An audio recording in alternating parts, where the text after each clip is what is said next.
કેમ લઈ જાય એ પણ હા તો રને પણ દે આમ જો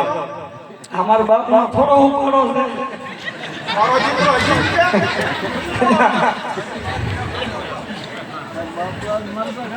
હવે આ ગીગલા હવે હજાર તારો મોઢો લઈને જા આમ જા એ તમે ઈ મત કેવાના છો મોઢું લઈને વાયદા પછી તમારે ક્યાં ચોટીલા ભેગા ના ના રપોળિયા હાલ હાલ એમ ને હાલ હાલ હાલ તને હું વાંધો આ વાંધો એને હવે મોકલને ભાઈ હાલ હાલ હાલ કે ગવડી સારો જાને ગીગા બટા